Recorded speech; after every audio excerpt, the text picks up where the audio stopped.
नमस्कार, जोहार। झारखंड में आपका स्वागत। मैं राहुल ओझा आपके साथ। इस वक्त की बड़ी खबर रांची से है, जहां साहेबगंज में 1000 करोड़ के मनी लॉन्ड्रिंग मामले में ईडी की दबिश जारी है। आज ईडी की टीम पुलिस के 2 बड़े अधिकारियों से पूछताछ के लिए समन जारी किया है। दोनों अधिकारियों को पूछताछ के लिए सुबह 11 बजे बुलाया गया है, जहां मनी लॉन्ड्रिंग मामले के साथ ही पंकज मिश्रा से भी उनके संबंधों पर सवाल पूछे जाएंगे।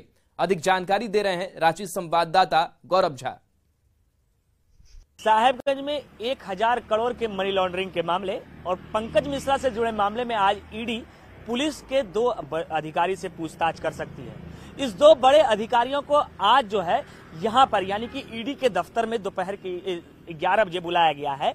और इस दौरान जो वो 2 अधिकारी होंगे वो होंगे यज्ञ नारायण तिवारी, जो कि पूर्व में डीएसपी रह चुके हैं साहेबगंज के राजमहल से, और दूसरे जो होंगे वो बरियातू थाने में एक पोस्टेड है दरोगा 2022 के, वो होंगे। दोनों से ही आज पूछताछ इस वजह से की जाएगी क्योंकि दोनों पर ही आरोप है कि इन दोनों ने ही रिम्स के पेइंग वार्ड में पंकज मिश्रा से असंवैधानिक तरीके से मुलाकात की थी। इसी मुलाकात को लेकर इससे पहले भी यज्ञ नारायण तिवारी को एक मर्तबा ईडी के द्वारा समन भेजा गया था, लेकिन वो उस बार हाजिर नहीं हुए थे। यानी कि ये दूसरी मर्तबा समय होगा जबकि यज्ञ नारायण तिवारी को ईडी द्वारा समन जारी किया गया है और उन्हें यहां पूछताछ के लिए बुलाए गए हैं, जहां आज 11 बजे जो है उनसे पूछताछ की जाएगी। राजमहल के पूर्व में ये डीएसपी रह चुके हैं। इनके साथ साथ प्रयाग दास, जिनका नाम, दूसरे जो लोग हैं प्रयाग दास जिनका नाम बताया जा रहा है, वो बरियातू थाना में 2012 के जो दरोगा हैं, उस बैच के दरोगा हैं, वो बरियातू थाना में पोस्टेड है, उनसे पूछताछ हो सकती है। और इस पूछताछ में कई बड़े नाम भी सामने आ सकते हैं। अब ये देखना होगा कि जब ये पूछताछ यहाँ पर होती है, जब ईडी ने इन्हें समन जारी किया है, सबसे बड़ा सवाल तो ये होगा जब इससे पहले यज्ञ नारायण तिवारी एक मर्तबा यहाँ हाजिर नहीं हुए हैं, दूसरी बार उन्हें समन दिया गया है, तो ईडी किस तरीके से उनसे पूछताछ करती है, उनके साथ साथ जो दरोगा है उनसे किस तरीके से पूछताछ करती है और क्या कुछ सामने निकल आता है। संजीव तिवारी के साथ गौरव झा, न्यूज़ 18 रांची। अब बात झारखंड विधानसभा के बजट सत्र की। झारखंड विधानसभा के बजट सत्र का आज 14वां दिन है। आज भी सदन की कार्यवाही के दौरान विपक्ष की ओर से सरकार को घेरने की तैयारी दिख सकती है। नियोजन नीति सहित जनहित से जुड़े कई सवालों पर सदन के बाहर और भीतर बीजेपी विधायक जोरदार तरीके से अपनी बात रख सकते हैं। अब तक सदन में सरकार के जवाब से विपक्ष संतुष्ट नजर नहीं आ रहा है। आज विधानसभा में स्वास्थ्य विभाग की अनुदान मांगों पर चर्चा होगी, जिसमें स्वास्थ्य मंत्री भी शामिल रहेंगे। उम्मीद जताई जा रही है कि आज नियोजन नीति को लेकर सरकार सदन में अपना पक्ष रख सकती है।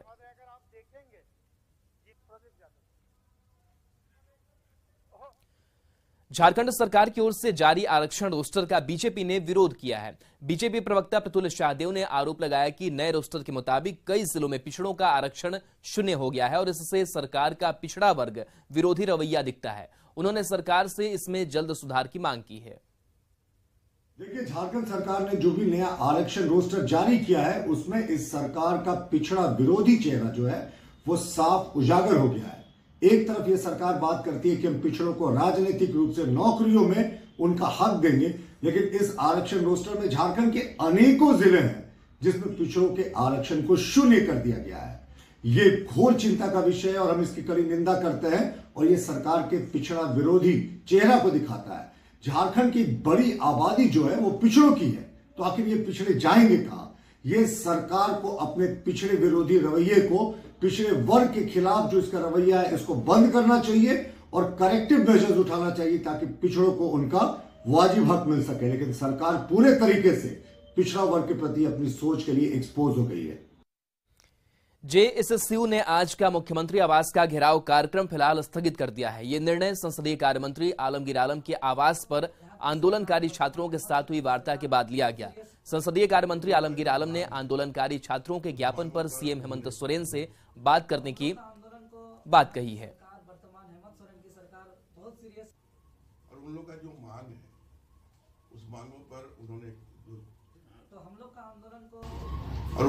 मांग है, उस मांगों पर उन्होंने जो मांग पत्र दिया है, उस सारी चीज को हमने देखा है। और हम लोग भी चाहते हैं, झारखंड सरकार चाहती है कि जल्द से जल्द यहाँ के लोगों को जो रोजगार दिया जाए, नियोजन नीति बनाकर इसको भरपाई किया जाए। और मैं इन सभी को आश्वस्त कराना चाहते हैं, इनके मांग पत्र जो हमें मिला है उसको हम दिखवा कर माननीय मुख्यमंत्री से बात करके ये रास्ता प्रशस्त करने की काम करें। तो हम लोग का आंदोलन को यहाँ की सरकार, वर्तमान हेमंत सोरेन की सरकार बहुत सीरियसली और गंभीरता से लेते हुए वार्ता के लिए हम लोग आए और वार्ता बहुत ही सकारात्मक, हम लोग अभी बहुत वार्ता से काफी संतुष्ट हुए हैं और हम लोग ने सभी को मिलकर निर्णय लिया है कि कल का कार्यक्रम को हम लोग स्थगित। गुमला में चैनपुर प्रखंड मुख्यालय के शंख नदी, सफी नदी से बड़े पैमाने पर बालू का अवैध खनन जारी है। इस कारोबार में कई लोग शामिल हैं, लेकिन इसके बाद भी प्रशासन की ओर से कार्रवाई नहीं की जा रही है।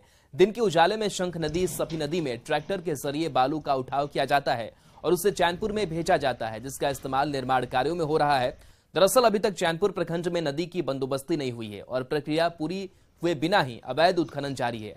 बालू के अवैध खनन में शामिल लोग एक तरफ जहां मालामाल हो रहे हैं, वहीं सरकार को राजस्व का नुकसान हो रहा है। तो अवैध दोहन से नदियां भी समय से पहले सूख जा रही हैं। ऐसे में जल संकट भी गहराने की आशंका जताई जा रही है।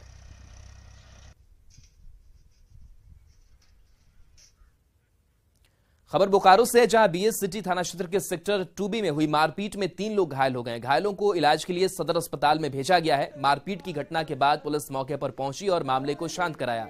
पीड़ित की माने तो 2 दिन पहले शादी में डांस को लेकर युवकों के बीच विवाद हुआ था। इसी के बाद घर जाने के दौरान विक्की कुमार के साथ दूसरे पक्ष के लोगों ने मारपीट की, वहीं घर पर पथराव भी किया, जिसमें 3 लोग घायल हो गए। इधर पुलिस पूरे मामले की जांच में जुट गई है।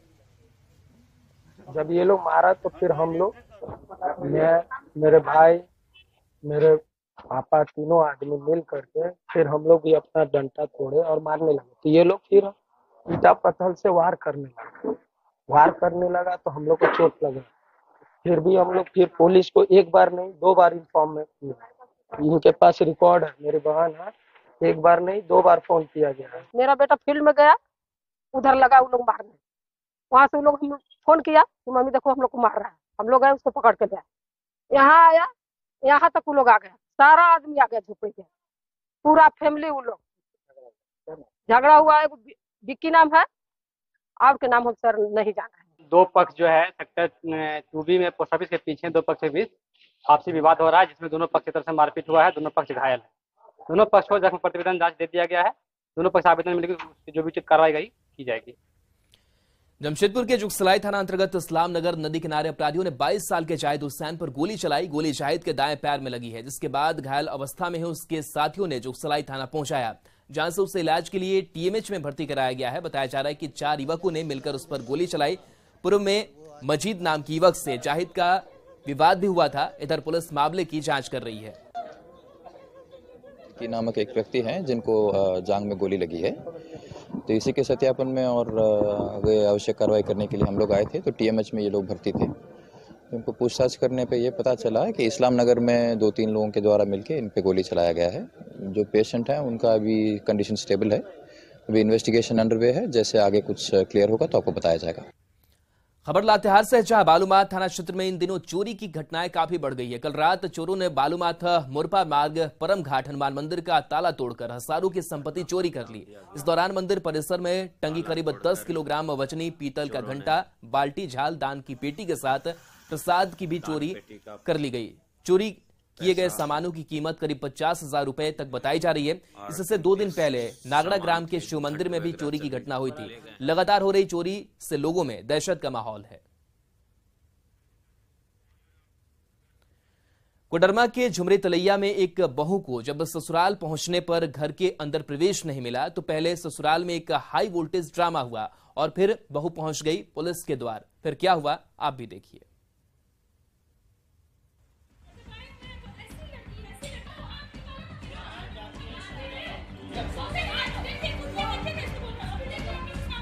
कंधे पर बैग लिए बंद दरवाजे पर खड़ी ये है साहिबा सिंह और ये घर है उनका ससुराल, जहां उन्हें एंट्री नहीं मिल रही है। मामला झुमरी तलैया के गौरी शंकर मोहल्ले का है। साहिबा अपने ससुराल पहुंची है। ससुराल वालों ने बहू के लिए घर का द्वार बंद कर दिया है। साहिबा की शादी 5 दिसंबर 2019 को बीरेंद्र सिंह के पुत्र कुमार सिद्धार्थ से हुई थी। साहिबा का आरोप है कि उसकी शादी 18 लाख रुपए दहेज देकर हुई थी। ससुराल वाले अब उसे रखना नहीं चाहते, जबकि उसका पति उसके साथ रहना चाहता है। कोर्ट में इन लोग आते नहीं है, जज बुलाते हैं, इन लोग आ जाते नहीं है सर। हम कोर्ट में यहाँ पे आते हैं, इन लोग जाएंगे ही नहीं। जब पता चले कि लड़कियां हैं, इन लोग जाते नहीं है और पूरा हमको बोलते हैं 15 लाख रुपए लो और छोड़ो। हम शादी क्या किए थे कि हम पैसे ले लेंगे और छोड़ो। शादी से पहले कि मेरे घर हम कहीं अनाथ थे, क्या रह नहीं रहते, मेरे माँ बाप नहीं हमको रख रहे थे और अभी हम 2 साल से कोर्ट कचहरी सर कर रहे हैं। वीरेंद्र सिंह के घर में ताला लगा है। बहू घर के बाहर खड़ी होकर कई तरह के आरोप लगा रही है, लेकिन ससुराल पक्ष का बहू पर अलग ही आरोप है।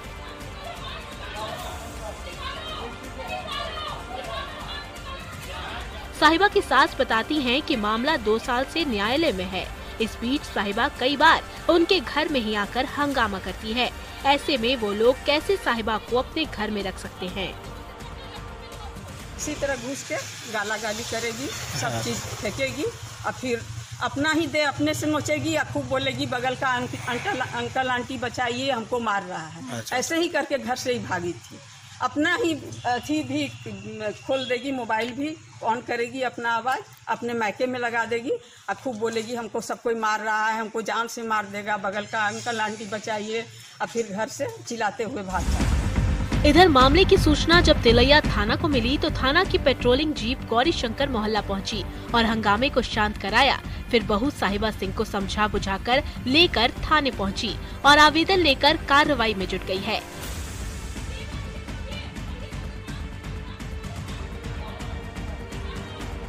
न्यूज़ 18 के लिए कोडरमा से रितेश कुमार लोहानी की रिपोर्ट।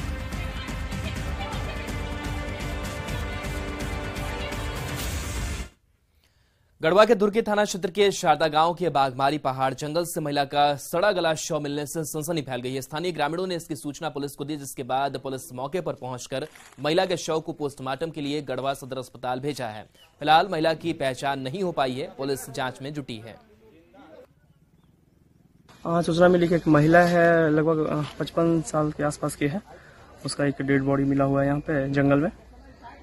शारदा का जंगल है ये, और लगभग 3-4 दिन का पहले का लाश है जो सड़न की स्थिति उत्पन्न हो गई है। हम लोगों ने इसका पोस्टमार्टम के लिए इसको भेज रहे हैं। रांची एयरपोर्ट से उड़ान भरने वाले विमानों का नया टाइम टेबल जारी कर दिया गया है। रांची एयरपोर्ट अथॉरिटी की ओर से जारी समर शेड्यूल में रांची से गोवा, जयपुर और देवघर की विमान सेवा भी शामिल है। नए शेड्यूल के मुताबिक आकाशा एयरवेज कंपनी अप्रैल से हैदराबाद और बेंगलुरु के लिए रांची से पहली बार विमान सेवा शुरू करने जा रही है।